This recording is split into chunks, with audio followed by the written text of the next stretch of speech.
Are we blind? As a son of the 21st century, I say hell yeah we are.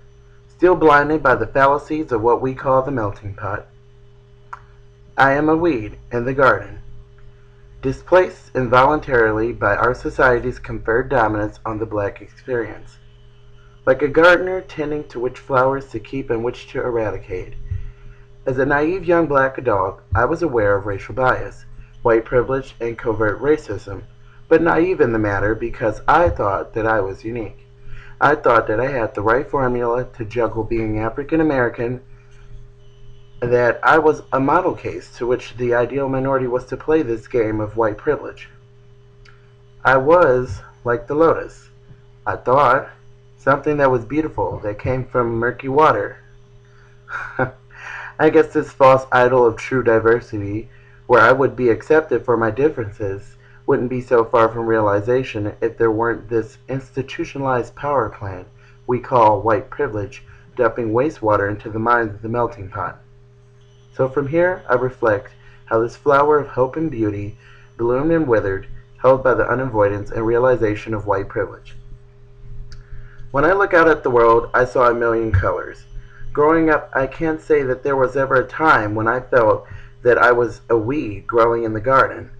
In Milwaukee, blackness and black faces dominated my life everywhere, so I never felt that I was this weed because in my community, we were all weeds. When I came to UW Milwaukee, I had trouble talking in classes for the first 2 years. For the first time in my life, I discovered what it meant to be an outsider, the minority I really am. This weed that didn't belong, and I was scared. I felt that if I said something that was completely wrong, that I would enforce stereotypes that my peers might have about me and my race. Under the question I can speak in public to a powerful group without putting my race on trial was reflected by a 0 on my racial identity score. My attempt to save face was a result of my place in relation to white privilege. So what do we know about this gardener, that is, white privilege, this eradicator that blinds us all to the true aesthetics of this garden, the melting pot? The first is based off of what McIntosh calls unearned entitlements, which are things or values that all people should have, such as feeling safe in public spaces or working in a place where they feel they belong and are valued for what they can contribute. The second form of privilege, what McIntosh calls conferred dominance, goes a step further by giving one group power over another. Even more revealing than my tongue-tied experience as a freshman and sophomore of how white privilege works in my university experience is an interaction I had with my white advisor when I was applying for scholarships for studying abroad. I was coupled with an advisor that was supposed to help me get $8,000 to study abroad.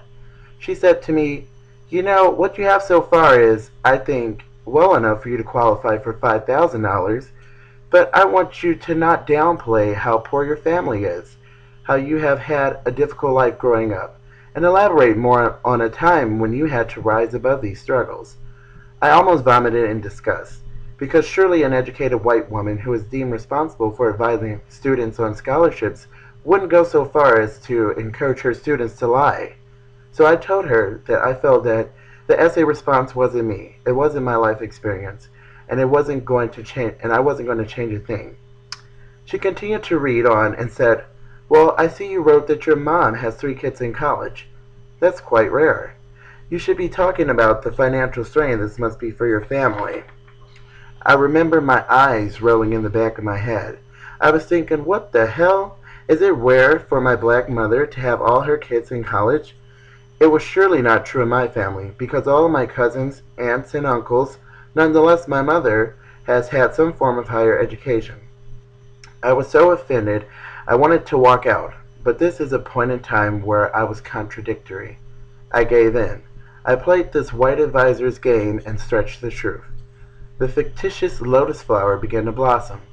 Whites are more likely to control conversations and be allowed to get away with it and to have their ideas and contributions taken seriously, including those that were suggested by a person of color and ignored or dismissed. Johnson 26.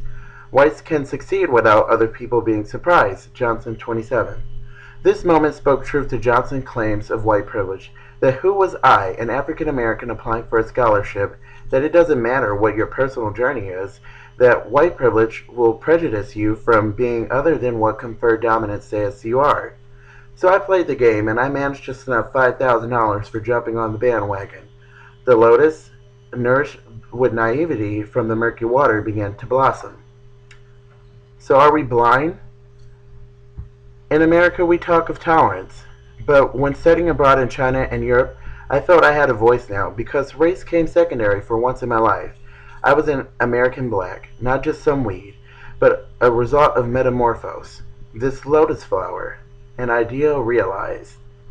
My eyes opened up like a baby taking its first breath. I learned what true diversity looks like beyond the cynical nature of tolerance.